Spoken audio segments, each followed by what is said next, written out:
Uh, thank you. Hi. Oh, you're welcome.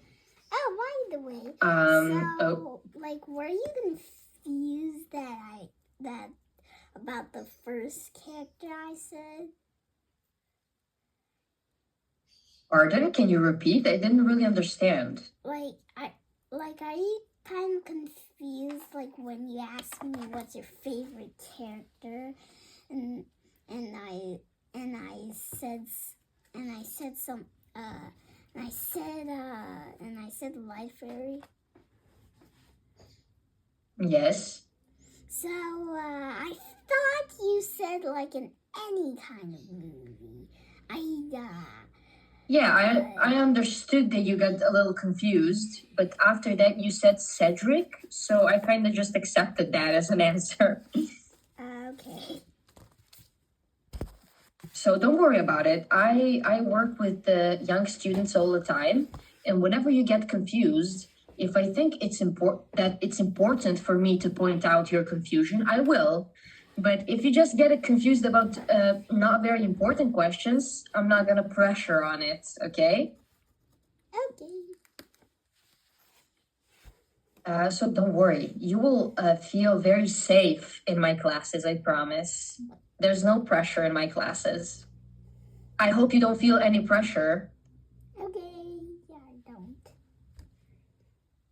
Okay, I'm glad to hear that. So, for everyone to feel welcome and safe, we must cultivate a very, personal, kind of setting in the classes. So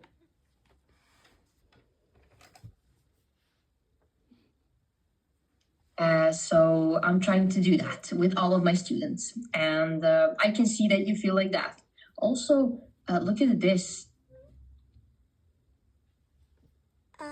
What's that? It's for my it's for my hair. Oh. Okay. But it's very it's very soft. Yeah. Yeah, I like it. I just wanted to show you that. I don't know why. So let's dive right in this lesson we have for today. So, whenever I talk to my students about Harry Potter and the wizarding world, we always have we always have a good time, and we always ask some questions I've never heard before, and that keeps me so excited about having these classes. So, if we focus on this, it says literary device, foreshadowing. Now, can you tell me, have you ever heard of this word before? Nope. Okay, so this is the perfect time for you to learn about it. So, foreshadowing, look at the definition. Would you mind reading it for me, please? Foreshadowing is when an author gives hints or clues about what will happen later in the story. Very good. And could you think of any moment where you noticed foreshadowing in Harry Potter?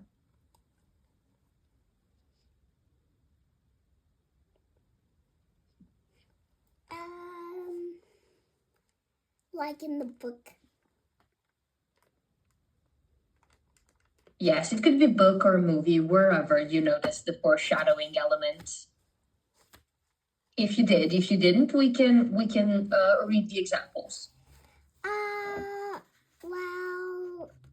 Well, in the movie, so this was kind of an incorrect guess, but there, in the, I forgot which Harry Potter, but in one of the movies, it was there was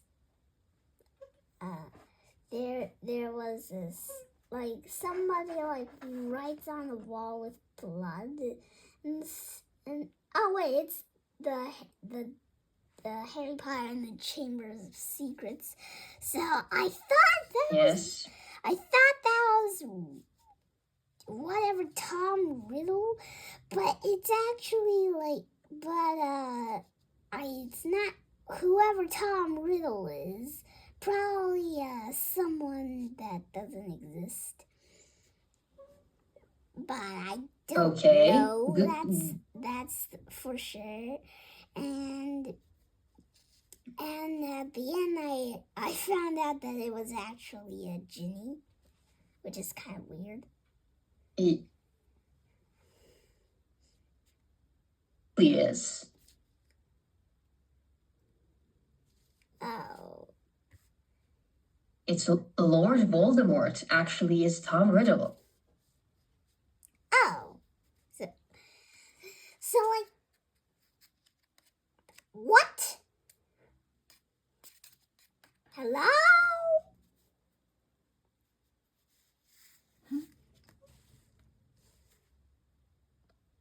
So, sorry for spoiling that for you, but yes, that's actually Lord Voldemort. So, you live and you learn every day. Let's look at the examples, okay? Okay. Albus Dumbledore uses a strange silver device to put out the streetlights, hinting at the presence of the powerful magic world in the mundane one. Very good. So, mundane world is the Muggle world.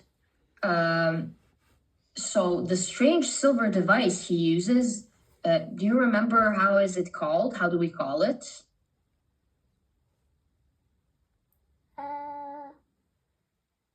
A lighter? Well, Yes, but it has a name, actually. It's called the Illuminator. The Illuminator. Yes. If I remember correctly, and I do. So, look at this.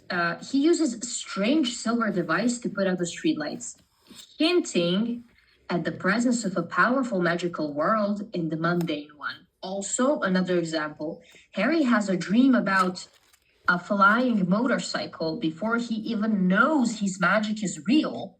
This foreshadows what? Hagrid's dramatic arrival.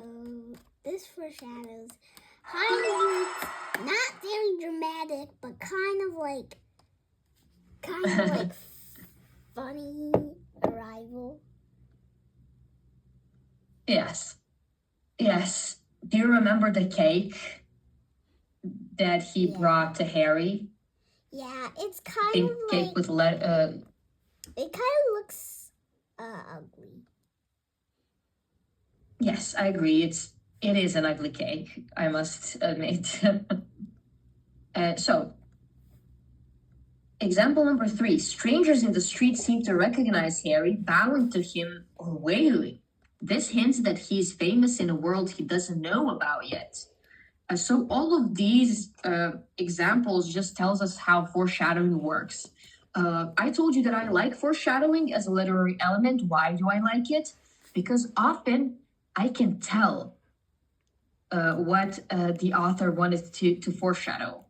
And it's very, very good that after you read something later on in the book, you recall, oh my God, the author was hinting about this before in the book. Oh, so moving on. It's kind of yes.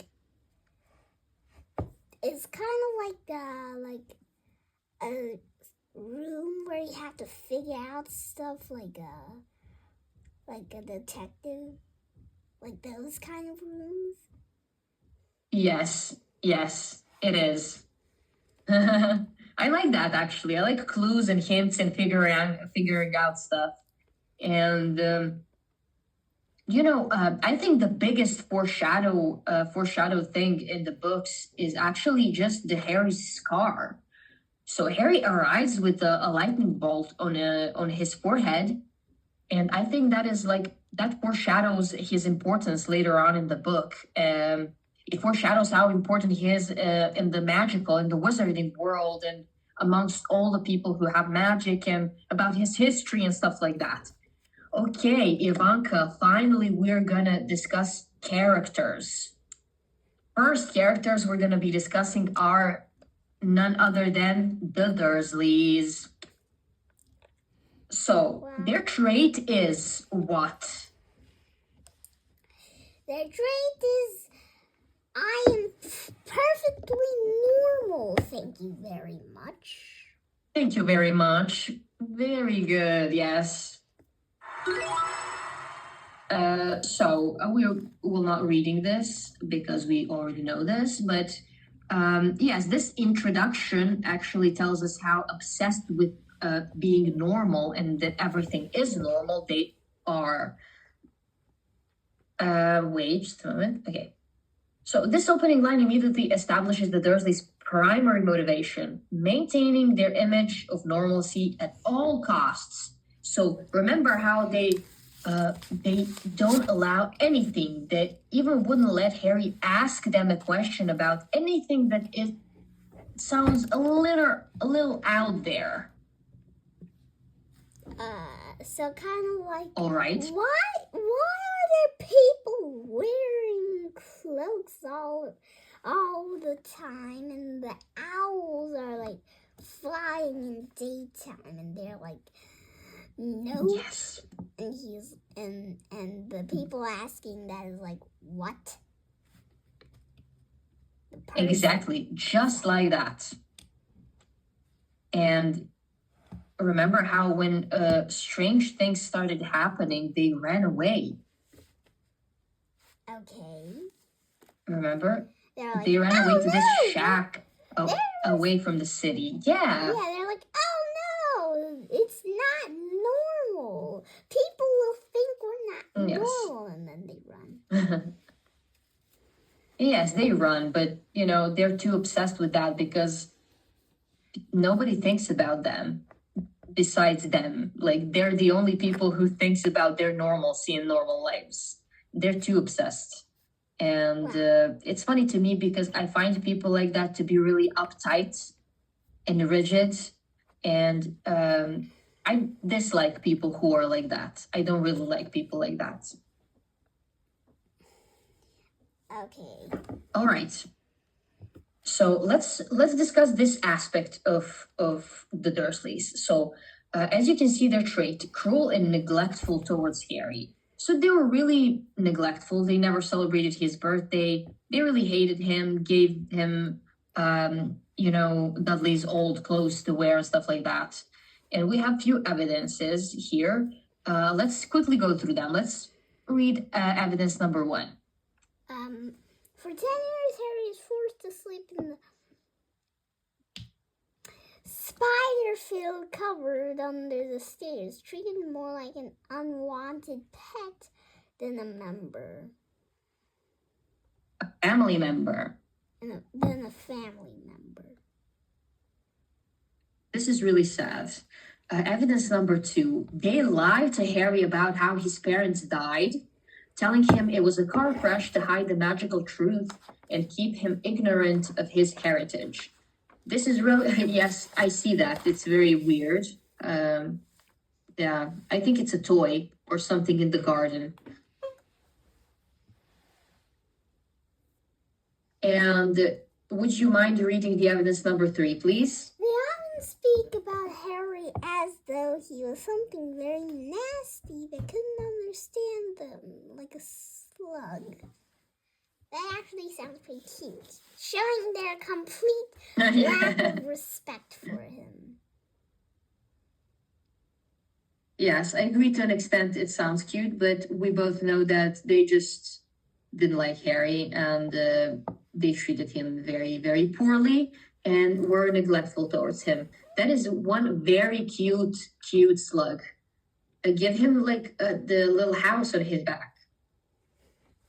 Like a house? Okay, I'm gonna make a very, very weird house on his back.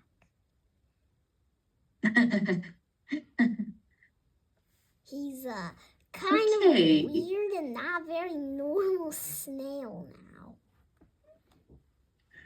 Thank you so much. We like when people embrace their differences. We like when I like when someone is different and actually accepts themselves as a different person. Yeah. All right, so you understood this pretty beautifully. Now, let's talk about this man. He's a very kind man and a very good man, Rubius and his name is Hagrid. Rubius Rubius. Hagrid. Very good. Can you read his traits, please? Trait, kind, warm, and fatherly towards Harry. And did I mention that is not Harry's birthday cake, and this is definitely not Hagrid. Yes. So what I think happened here, I think these were generated using artificial intelligence, which I'm pretty sure they are. So artificial intelligence or AI sometimes tends to not generate images as properly as they are supposed to be. So the cake, as we remember it, the cake was pink, right? And it had green letters. Yep.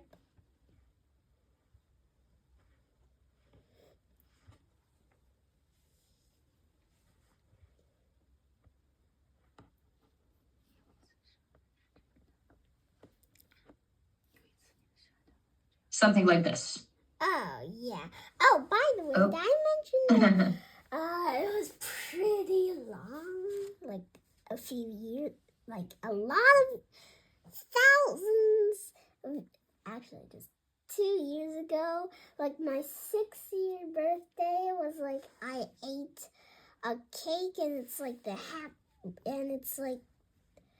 cake, like the happy birthday Harry Potter cake. And I don't know if it has my name on it. I don't remember, but it's like but I know that it's the Harry Potter cake thing. Really? You didn't mention that. That's so cool, Ivanka. I didn't know that. I can show you what my cake is gonna look like if you want to see it. Okay. I just ordered it. What? I saw it on the internet. I'm gonna show you a picture. Just a second.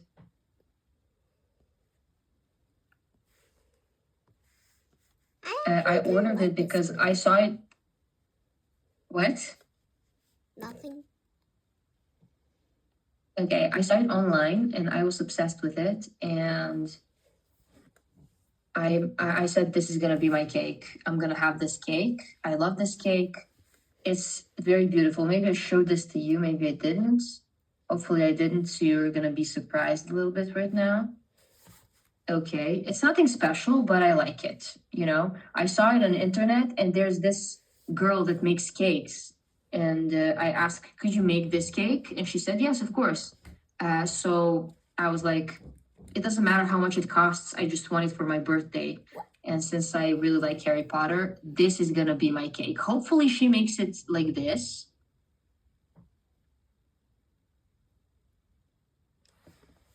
Well, first of all, that's kind of the cake that you told me before, and I picked that one for you. Yes.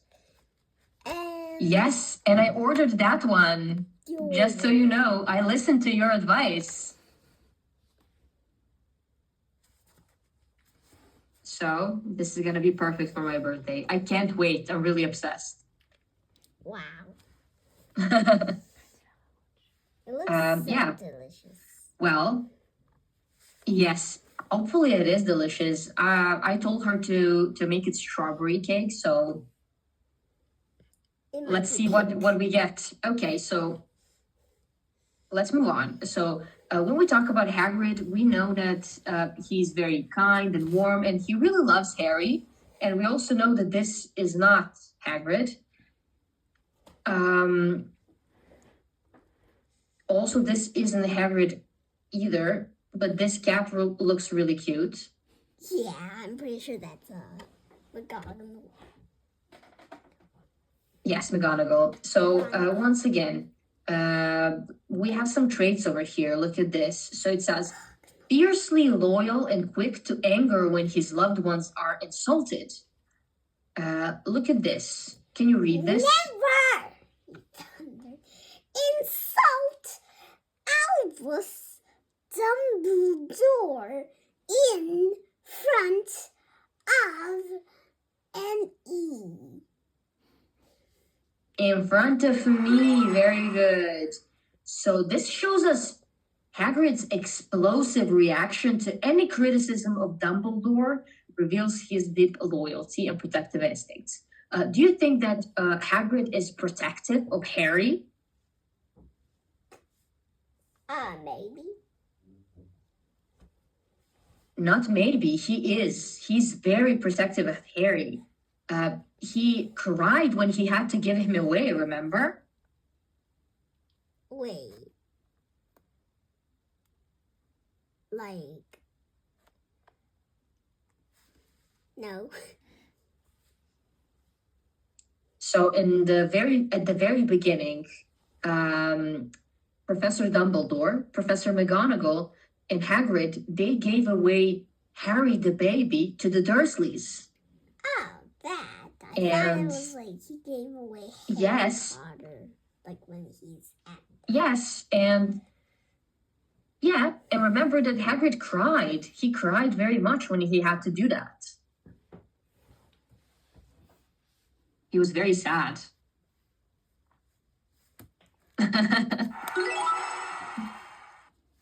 And we finally are going to be discussing Harry Potter. Does this boy look like Harry Potter? Kind of not. He looks kind of crazy. I think yes, he looks kind of a crazy. Bit psychopath. He has a psychopath vibe. I'm not going to lie. Okay, so we're talking about our protagonist. That is Harry Potter. So he's very, very important in the wizarding world and in the books. And what are his traits? Let's read this. Resilient and humble, despite his miserable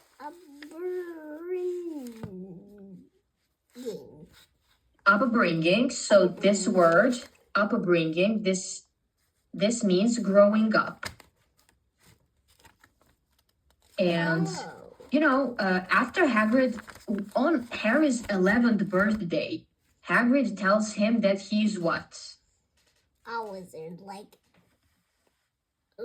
he was like, hey, Harry Potter, you're a wizard. And Harry Potter like, what? I'm a wizard? I can't believe that. He was shocked, right? And look at this. Harry's first major concern was what? Harry's first major concern is that he has no money to pay for school. Look at him, being 11 years old and worrying about stuff like that. Those are not stuff for kids to be worried about. Yeah. This reaction shows Harry's practical nature and humility. Even after learning he's famous in the wizarding world, his thoughts turn to practical concerns rather than self-importance.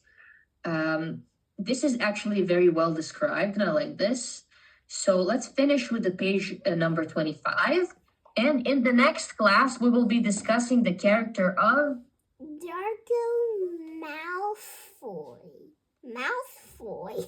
Draco Malfoy, yes. So, Tell me, do you have any questions for me? Nope. Okay, I hope you enjoyed today's class as much as I did. Have a lovely day, and I will see you in the next class, okay? Okay, see you.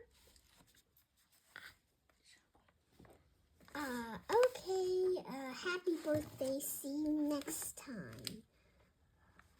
Thank you so much. See you next time. Bye bye. Bye bye.